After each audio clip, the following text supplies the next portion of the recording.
There is no fancy intro for this Three Things on a Thursday because Marvin Harrison Jr. is here. So there's nothing for me to dance around with. We just have a great conversation. That's Berm over there. I am Austin Ward. And this is a pro day. Yes, it is. I can't believe yours was a year ago. Can you? It went by fast. But I feel like I've been to more pro days than I've never done one, obviously, besides the one I did with CJ. But that was amazing to come back to support the guys. My guys, 2021 class. That's my kind of my class there. So, came back to support. Why is it important to be back? Like, what does it mean to you? I know what it means to these guys to have you walk in the building, but you have to set up your travel. You have to call your dad's here with you. Like, it's a family thing. Yeah. Why was it important to come back for this? The brotherhood. It might be cliche, but it really is the brotherhood and just all the things you go through with these guys when you're here and kind of seeing them from afar. I got a chance to kind of step back, from outside the building and kind of see all the things they went through and just the season they had, kind of the ups and downs, the 2 losses every season. They come back and win a national championship. So that's just amazing. I just came back to support them. Before we dive into what Marvin Harrison Jr. has been doing for the last year, I want you to put either some truth to power or dispel a myth. Okay. Oh, boy. Going right to it? I don't want to work up? I contend and have contended for the last year plus that in your heart, yes, you truly wanted to come back to Ohio State for one more season. Am I wrong about that? No. Because you just couldn't, and everyone knows why you couldn't. You're a top 5 pick in the draft. Like, everyone gets it. Yeah. How hard was that really for you to walk away from it, knowing all these other guys were coming back, knowing what was potentially on the table? I feel like that's really what made it the hardest is you start seeing guys, and I'm talking to guys, trying to figure out what the decision is. Like, yeah, I'm probably going to come back. It's like, am I the only one leaving? Like, you guys are all going to come back and stay here? It's like, so that did make it hard. And, I kind of knew the season they would have and the team that they were building, just a veteran team. I felt like we never really had that team at Ohio State when I was there. So we had to be a veteran team, come back, and I just knew the goals that they accomplished, and they ended up doing them. It did feel like there were times, like a year ago in March and February, you'd be in Columbus for a day or two. You'd be on the Monarch. We'd see you out there, and it's like, I think he's really conflicted here. Yeah, it was. And the money is the money. Like, I know that the decision at the end of it is probably pretty easy, but that's got to be the most conflicting part for you because you knew maybe what that team could accomplish and what would Emeka, Jeremiah, and Marvin have looked like. Then Brandon has come on. That's crazy. I know that had to probably be in your mind even as you were making that process, and even though your season went the way it did last year. Yeah, I wanted to be a leader for and a vet for JJ. Obviously, Matt kind of took on that role, but I wanted to be that guy for him. Obviously, he's a tremendous talent, out of this world talent. But just being a leader that I kind of never had a chance to be, maybe a little bit my last year. But all those factors kind of played into wanting to be back. Yeah, how were you able to keep tabs on it while you're out there working on your rookie year? Were you watching every game? Yeah, I try to watch the games sometimes.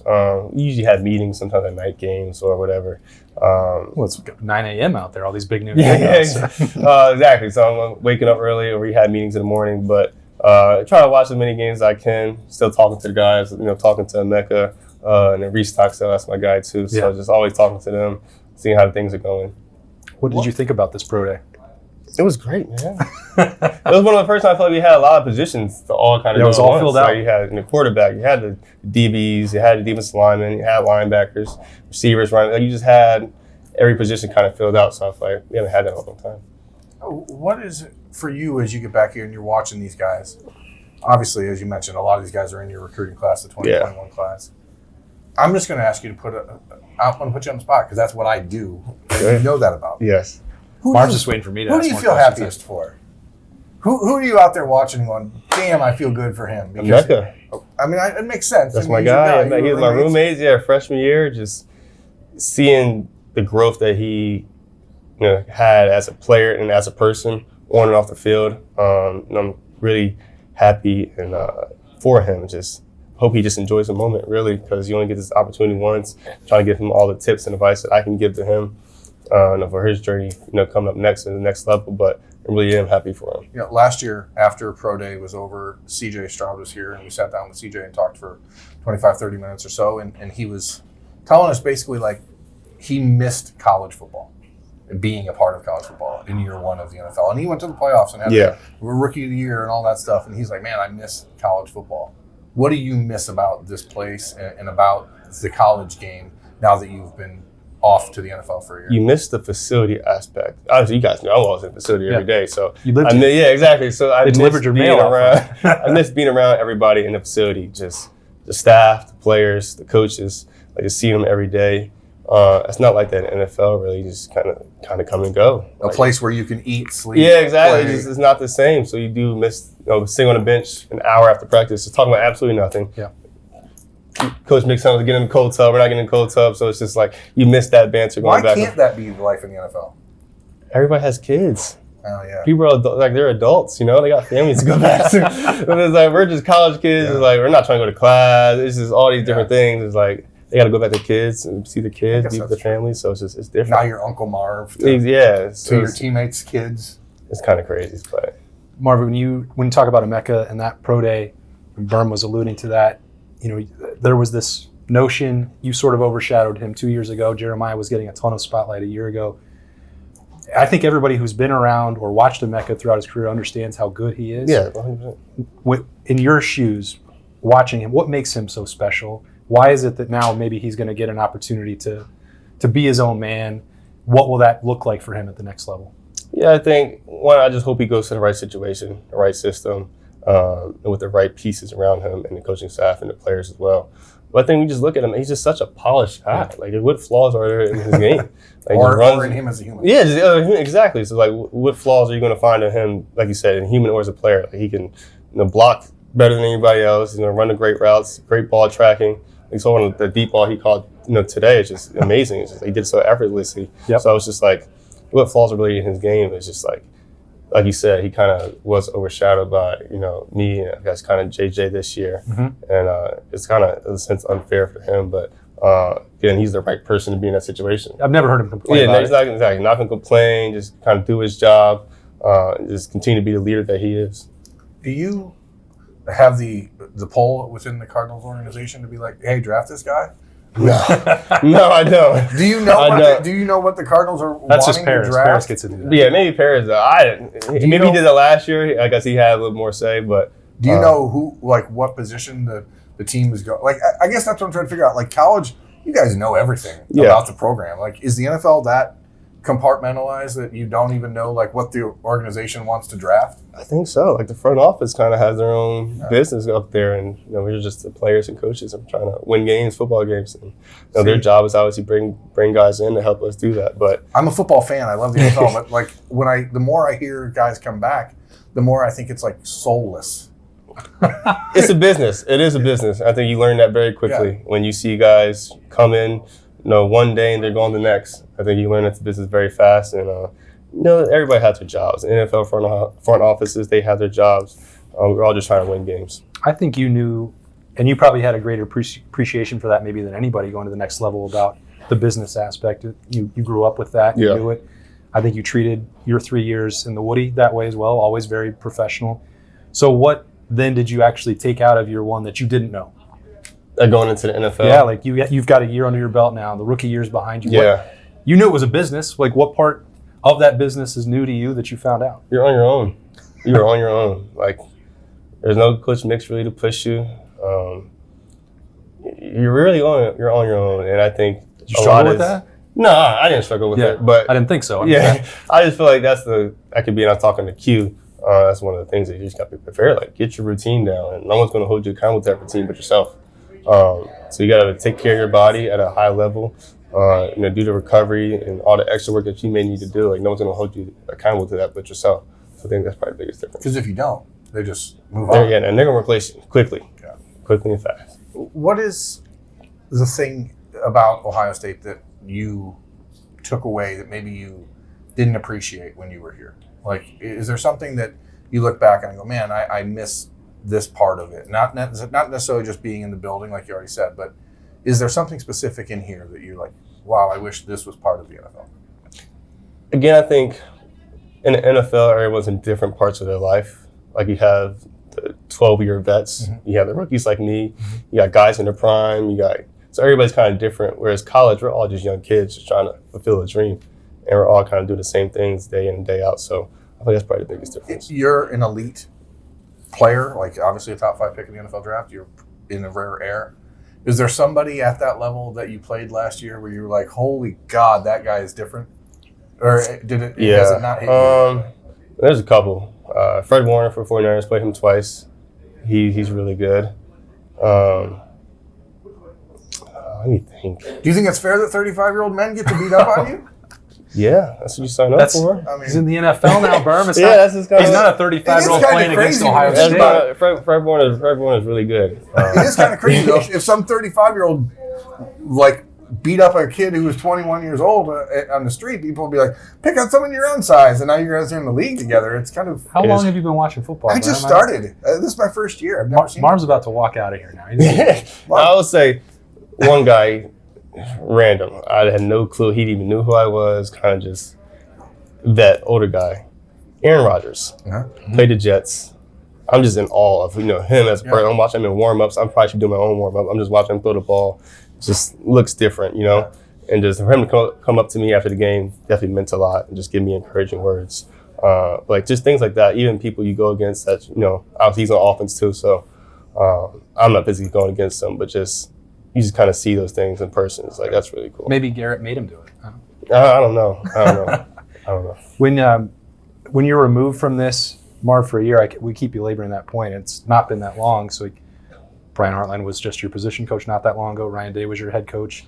And I think the scrutiny, not so much for Hart, but for Ryan Day, we tell people all the time how tight-knit this place is and that sometimes the brotherhood is cliche, but also with the coaching staff and the circle of care. When you or Paris or anybody else are watching and you know what he's been through and then he gets to the top, what was it like from your... Like I said, I was really proud of Emeka, just his whole season today, but Coach Day is number one on my list. There's someone I get to watch. Obviously I know what he's done for me and my career and me as a person as well. But just to see him, kind of the outside noise that gets talked about, or how he gets talked about from the outside noise, and just see him kind of reach the top with the national championship, it felt really good. Just to see how happy he was in those moments, man, it was great. Yeah, because you've been around RJ and the rest of that family for a long time. Exactly. It's everything they had to go through. I'm just so happy for him. That's the first thing I said to him. Was hey, congratulations! I'm super proud of you. It's just it's a roller coaster that he went through. What makes your old position coach a good fit as an offensive coordinator? Everybody, it's just when you play the game of football yourself, you see things differently. I feel like, and I'm kind of jealous. Obviously, I had Coach Day. So Coach Day was great, but Coach Hart is, he's the coordinator now. He's going to throw the ball. I'm pretty sure. I think everybody knows that, and obviously he has the best receiver in the country to do that. So that's what he's going to do, and I'm just super excited to see what all that looks like. I know he's been, kind of preparing himself for that job, preparing himself for that role, and I know he's going to do nothing but succeed in it. You were around him 2 years ago for that, where it thought maybe he was going to get that opportunity. Yeah. Did you ever see him? When that went back to Coach Day calling plays, did they ever get down? What was it like in the meeting room? No, he's an example for the receiver room, how we are as leaders and as we are as people. We get that from Coach Hartline. So I think he's done nothing but a perfect example for us to how to handle any situation like that. You brought up the best receiver in the country in Jeremiah Smith, and so when you got here, I had somebody in this building tell me that there's never been a player that they recruited who was better than expected by a wider margin than you. They were like, I can't believe, we obviously recruited him, signed him, liked him a lot, but he was so much better than we thought. Yeah. And you came in a class with Emeka and maybe didn't have all the spotlight on you until your sophomore year. Knowing what JJ had attention-wise on him heading into college as the number one recruit in the country, as a generational wide receiver prospect, when you watch a kid like that, are you in awe of what he did last year? Knowing how tough the first year is? It's funny because it's just I watch football. I can watch receivers and no, okay, he's good or he's great. I could have told you guys this was going to happen. Junior year, just watching highlights. Just watching highlights. His sophomore year of high school when he's here camping. It's just people. I feel and I hate to put pressure on him. So I don't think he feels it. That's what's unique about him. But I think he is LeBron James of football. Wow. He's built differently than everybody else. Just athletically gifted. Just the mindset that he has as a football player. it's really special to see just the talents out the roof, who he is as a person, his character. There is no limit for him. Like, he can do whatever he wants to do. Like, every record there is at Ohio, he's going to have it. It's just, there's nothing he's going to leave college not having done. Does it blow your mind that you are the standard that he's now being held up against? Like, when he gets here, people are, oh, he's going to. No, he should be He's going to be Marv. He's going to be like Marv. No. He should be the standard. He's the guy. Already, Marv. Yes. Okay. I know. Like I said, I watch football. You guys, I can tell when some things are different. Yeah, I mean, it's the rare, standard. but you can see it in certain guys. Yes, exactly. What was the best lesson like that you felt you could have imparted on him heading into last season? Now, you said you wish you would have been the guy here to be the mentor. Yeah, like I said, like he came into a situation where it's like, okay, you kind of have to play. Yeah. I came in behind Chris, Garrett, and Jackson, and it was kind of different situations. And I saw even one of his interviews, like he said, if I have to wait, I have to. I'll wait my turn. I'm like, you're not waiting. You're not waiting at all. Like, you're going to be out there week one. And so just for him, I would just say, one, enjoy being in college. Enjoy this moment. Enjoy being in Columbus. Just enjoy being who you are. Like, hope he gets the cover of the football game, whatever I saw. The college Pretty sure game. I think you're going to be like, enjoy that. Like, enjoy being on top of this world because you deserve to be there. So just enjoy it. Without telling you. All right. So what's next for you? What's the calendar look like? What do you want to accomplish in year two? Yeah, obviously get back. I think April we start back with OTAs and getting back to the whole team being together, working out together, getting ready for the year two. And I feel like this is kind of the year that Arizona, the Cardinals need to push the playoffs, make the playoffs, hopefully get a home playoff game and win that one, and just kind of go from there. But for me individually, that's why I was brought there to help the team win games. So I'm trying to do my best to do that.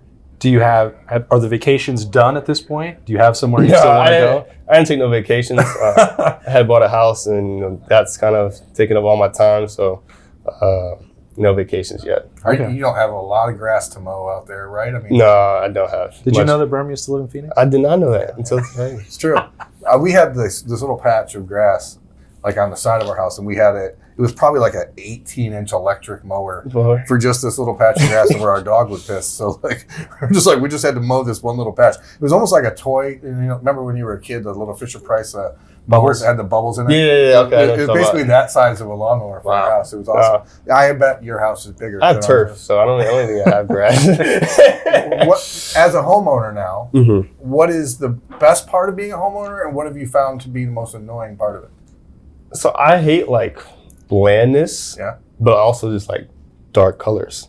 So quite a juxtaposition. My walls they're empty. So I got some things to kind of put on the walls, but just I hated the look of there's nothing on the walls and it just looks bland. So just kind of becoming more comfortable in my house. Where's the Biletnikoff Award? That is home in Philadelphia.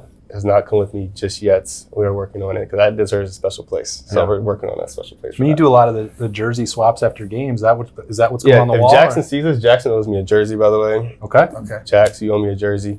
I did get Garrett's. Chris, I played in the preseason, so I didn't get his the jersey situation there, but still looking out for some more. Okay. And I got Terry's too, so we're making some progress. It's a little bit of a fraternity there. Yeah, exactly. I got to get all the Ohio State guys. So. The school hasn't started calling you and asking you for donations for NIL yet? Or? I think they're doing just fine. I think they're doing remember, just fine. You were going to get $25 million to return to Ohio State. Yeah, that was news to me too. That was news to me. If that had been offered, I think the decision might have been made. I would have just completed my pro day. Yeah. See? People often wonder what it takes. Got to the bottom of it. 25 minutes. All right. So the next one joining that fraternity is Emeka. Egbuka had his pro day on Wednesday at the Woody. It's great to see Marvin Harrison Jr. back here again and catch up with him. Thank you so much for your time. Great to see you. Absolutely appreciate you guys. Nothing but success moving forward. This has been the Podcast Daily for Thursday. We'll be back in the Woody to talk to linebackers and tight ends. So stick around for that. We'll have some snap judgments and so much more. As always, covering Ohio State all year round. For Berm, I'm Austin. That's Marv. We'll see you later. Go Bucks.